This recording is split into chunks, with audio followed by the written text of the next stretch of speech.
Jadi berarti sholawat ini biasa atau luar biasa? Luar biasa ya. Nah, sekarang dampaknya untuk bisnis. Nah, ini mulai menarik sekali. Sangat menarik. Bisnis pakai sholawat dan bisnis tanpa sholawat. Dampaknya apa? Bisnis kalau kita sholawatin pasti barokah. Barokah nggak usah dijelaskan lah. Barokah itu dirasakan. Nanti dirasakan saja ya, nggak usah dijelaskan. Dirasakan. Tapi coba sekarang kita lihat praktek menggapai hajat lewat sholawat. Gapai hajat lewat sholawat. Kalau orang sholawat tadi menjadi pusat perhatian malaikat, pusat perhatian anbiya wal mursalin, pusat perhatian tumbuhan, pusat perhatian batu, pusat perhatian alam. Karena begitu dia sholawat, Allah sholawat sama dia, Allah ngasih rahmat. Allah ngasih rahmat itu berarti meja di sampingnya jadi rahmat. Karena kalau bilang Allah ngasih rahmat, semua di sekitar kita ini jadi rahmat. Karena semua ciptaannya Allah subhanahu wa ta'ala jadi rahmat. Lah kalau udah semua ini bersama kita jadi rahmat, kemudian kita bilang, ya Allah aku pengen mobil itu. Ini yang bersama kita langsung ke mobil tadi. Alam ini akan membuat kita dengan izin Allah Ta'ala mendapatkan mobil tersebut. Kenapa? Rahmah. Yang kerja rahmat. Semuanya jadi mudah. Nah cuman masalahnya sekarang ini diajarin sholawat itu apa ya? Masa sih? Mana mungkin? Apa bisa? Apa iya? Praktekkan, jangan teori, praktekkan. Tapi ya sholawat. Maksudnya bagaimana? Sholawat itu seperti sholat. Seperti sholat. Adabnya seperti sholat. Orang sholat itu harus dalam keadaan suci, hadas kecil dan hadas besar. Maka kalau kita ini masih berhadas besar, junub ya mandi janabah dulu buat yang laki-laki. Nah, buat yang perempuan kalau menstruasi nggak jadi masalah, kan nggak bisa kalau mensnya suruh pergi nggak bisa, itu permanen. Tapi kalau bukan menstruasi karena junub ya mandi janabah. Walaupun dalam keadaan junub boleh bersolawat, boleh, bahkan dianjurkan jangan berzikir. Tapi kalau untuk menggapai hajat tadi loh, mau punya hajat pengen punya rumah, hajat pengen menikah dengan anak seseorang, hajat ya jangan junub-junub sholawat untuk gapai hajat. Nggak pas, nggak serius kamu. Yang serius mandi bersih, wudhu ya, pakaian yang berwarna putih, serba harum, khudzu zinatakum inda kulli masjid. Kata Allah Ta'ala kalau mau sholat pakai pakaian yang terbaik. Kita pakai yang terbaik, harum. Kalau posisinya bisa menghadap kiblat, artinya tidak lagi dalam perjalanan, tidak di kantor, tidak ini, posisinya di tempat yang memang betul untuk ibadah, entah musola umum atau musola khusus di rumah kita, menghadap kiblat, duduk dengan khusyuk, kemudian betul-betul menghadirkan Nabi Muhammad SAW dalam hati, dalam pikiran, cinta kita hadirkan. Bayangkan Rasul ada di hadapan kita, kemudian kita mengucapkan Allahumma sholli wa sallim ala Sayyidina Muhammadin wa ala alihi wa sahbihi, atau apapun sholawatnya, sambil kita mengatakan ya Allah berkat sholawat ini ya Allah tolong hajatku yang satu itu wujudkan dengan mudah. Itu nanti insya Allah antum akan melihat sendiri ajaibnya luar biasa, ajib pokoknya. Silahkan dipraktekkan. Makanya orang dulu ngajak praktek sholawat nariyah 4.444 kali. Bib kok banyak betul ya Bib ya. Bisa dikorting nggak Bib? Ada diskon nggak untuk nariyah ini? Boleh nggak diangsur? Ya saya selalu jawab, kalau kamu diskon nanti hajatnya juga didiskon. Kalau kamu angsur nanti hajatnya juga datangnya berangsur. Yang punya semangat gitu loh. Untuk gaji 1 bulan suruh masuk tiap hari pagi sampai sore, dikasihnya baru nanti bulan depan itu aja dijalani.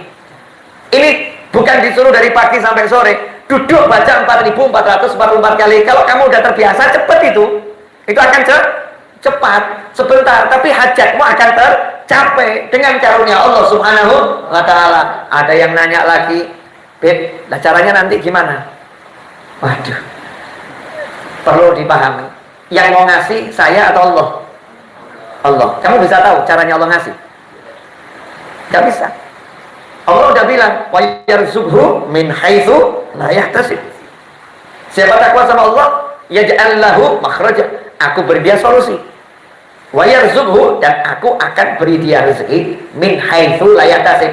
Caranya surprise, dia nggak bakal tahu. Kalau bahasa kita, caranya itu nanti buat dia akan terkejut terus. Diperhitungkan begini, munculnya begini. Diperhitungkan begini, munculnya begini. Karena Allah bilang min haitsu la yahtasib. Gak mungkin bisa kamu perkirakan dengan alat perkiraan model apapun.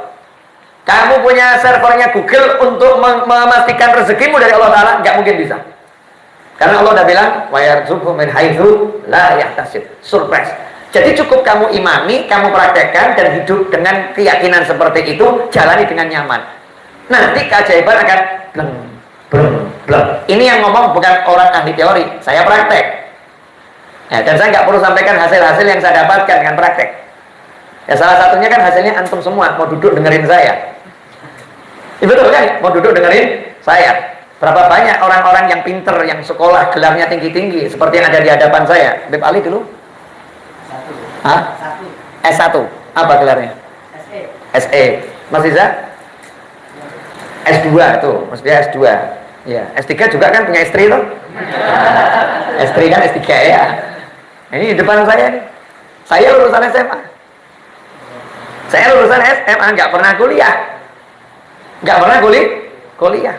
Tapi alhamdulillah ngajar rektor, ngajar dosen. Kok bisa begitu? Rasanya sholawat. Bawa nih sholawat kemana-mana. Maka saya ajarkan. Jadi nggak usah pakai kebanyakan teori seperti motivator. Buktikan, nggak usah. Ini loh buktinya. Ini buktinya. Tinggal kamu mau tiru nggak? Kalau kamu mau tiru nanti dapat hasil yang lebih. Kalau kamu lebih giat, ya lebih ikhlas, kamu akan dapat hasil yang lebih. Akhirat pasti. Dunia jangan nanya kamu. Ngikut itu sama orang yang ahli sholawat. Buktinya lihat tuh para habaib, para kiai yang ahli sholawat itu. Dan nggak usah jauh-jauh lah. Habib Syekh bin Abdul Qadir As-Sekaf Solo tuh.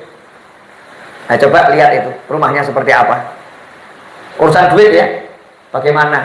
Kemudian dicintai orang seperti apa? Habib Syekh itu apa dicintai orang gara-gara beliau tampan gitu. Nah, kalau tampan saya sama beliau ya udah udilah ya.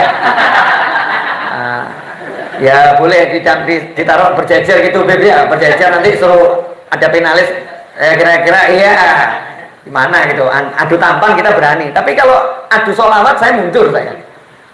Beliau sholawat jauh lebih banyak ya, jauh lebih hebat, saya mundur. Tapi dicintai orang luar biasa. Habib Syekh, Masya Allah, lihat aja orang kok bisa begitu, kenapa? Karena menyuarakan sholawat lain ya, berbeda. Pokoknya praktek deh, nggak usah kebanyakan teori ya. Teori itu penting, tapi nggak usah kebanyakan. Perbanyak praktek yang sederhana. Ini sekarang masuk ilmu praktek. Tadi teori ya, praktek yang sederhana, nggak susah. Tapi lihat waktu saya duduk, saya baca Allahumma sholli ala sayyidina Muhammad wa ala alihi wasallam, la ilaha illallah. Itu dipaksakan. Enggak kemudian jadi tiba-tiba otomatis ngomong gitu. Jadi ya saya paksakan. Bismillahirrahmanirrahim. Allahumma sholli ala sayyidina Muhammad. Bismillahirrahmanirrahim. Sholli ala sayyidina Muhammad. Saya paksakan. Karena dipaksakan berulang kali, lama-lama jadi kebiasaan. Setelah terbiasa jadi otomatis. Dan saya sering terkejut ketika mesin otomatis itu berbicara. Jadi ketika saya duduk tiba-tiba kok la ilaha illallah Allahumma sholli, kaget. Kok lidah saya bergerak sendiri ya? Hati saya ngomong sendiri seperti ini ya. Kaget saya. Alhamdulillah. Tubuh saya sudah apa? Refleksnya begitu kan, alhamdulillah. Syukur nih. Ini hasil karena memaksakan diri. Nah, kalau kita sudah terbiasa duduk bangun begitu, kira-kira satu hari sholawatnya berapa kali? Susah ngitungnya ya, karena ya aktivitas manusia ini kan duduk bangun, kecuali yang sakit.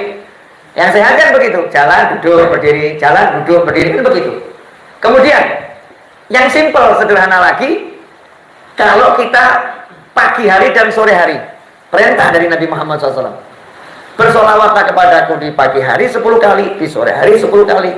Siapa yang pagi solawat 10 kali, sore solawat 10 kali, dia akan dapat syafaatku. Kama qala SAW, dapat syafaatnya Nabi Muhammad SAW. Apa arti syafaat? Luas. Bahasa Indonesianya syafaat itu pembelaan. Pembelaan. Jadi kalau saya bilang saya mensyafaati dia, berarti saya akan bela dia apapun urusannya. Kalau urusannya dia mau beli mobil, ya saya akan bereskan sampai dia bisa beli mobil.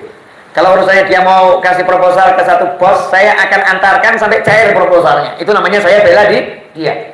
Jadi bayangkan yang bela bukan fulan dan fulan, tapi Nabi SAW menyatakan aku pembelanya. Aku pembelanya. Ya kalau udah dibela oleh Nabi Muhammad SAW, kira-kira malaikat berani tidak berhadapan? Dikubur dibela Nabi Muhammad SAW, malaikat Munkar wa Nakir, lanjutkan saja perjalanannya. Enggak nanya, oh enggak, sudah. Udah diurus oleh Nabi Muhammad SAW. Selesai. Di mahsyar sampai masuk surga, dibela sama Nabi. Nabi tinggal bilang SAW, itu ikut saya. Selesai. Rombongannya Rasulullah SAW. Coba kalau nggak dibela Nabi Muhammad SAW.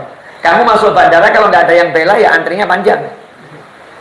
Tapi kalau ada yang bela, panjang atau cepet? Cepet. Baru dibela oleh privilege punya kartu bisnis gitu aja ya. Dibela kartu bisnis, pintunya udah dibuat beda. Betul. Pintu masuk penumpang umum, pintu masuk penumpang bisnis. Beda kursi, beda pelayanan. Beda kursi, beda pelayanan. Itu baru dibeda oleh tiket. Dia dibela sama tiket. Bayangkan kalau kita dibela Nabi Muhammad SAW. Selesai semua urusan. Gak ada yang gak selesai. Nah, masalahnya ini ilmu praktek, bukan ilmu teori. Tahunya kalau dipraktekkan. Saya tahu dengan iman sebetulnya sudah cukup. Muslim dengan iman cukup. Cuman kadang-kadang kan iman ini buat sebagian orang imannya belum cukup, karena belum sampai tahap yakin. Orang kalau udah yakin tuh puncak iman. Jadi walaupun dipraktekkan, nggak dipraktekkan, dia percaya. Tapi ada orang-orang yang nunggu praktek dulu sampai ada hasil baru percaya. Ya nggak apa-apa, praktekkan. Nanti kamu akan tahu hasilnya. Ajak anakmu sholawat, ajak pasangan hidupmu sholawat, ajak keluargamu semua sholawat, ajak pembantumu, karyawanmu sholawat. Praktekkan itu, nggak usah lama-lama. 1 bulan istiqomah, lihat hasilnya. Perubahan apa yang terjadi? Coba dicatat. Oh, anak ini biasanya susah diberitahu. Kok sekarang setelah 1 bulan bersolawat hasilnya mudah diberitahu. Terus nanti hasilnya tak perlu diberitahu. Oh, yang ini tadinya pemalas. Setelah diajak solawat, sekarang jadi rajin. Berikutnya jadi giatnya luar biasa. Oh, yang ini tadi kalau datang orangnya marah-marah melulu. Sejak satu kantor baca sholawat, itu yang marah-marah kok diganti. Yang datang wajahnya ceria, menyenangkan. Oh, kita akan terkejut kaget. Begitu banyak perubahan yang terjadi setelah kita istiqomah, yang menjalani apa yang diperintahkan oleh Allah Subhanahu wa Ta'ala. Karena sholawat itu bukan anjuran, tapi perintah langsung dari Allah Ta'ala, di mana Allah mewahyukan, innallaha wa malaikatahu yusholluna 'alan nabi ya ayyuhalladzina amanu shallu 'alaihi wa sallimu taslima. Allahumma shalli wa sallim wa barik alaihi. Mari kita tutup dengan praktek.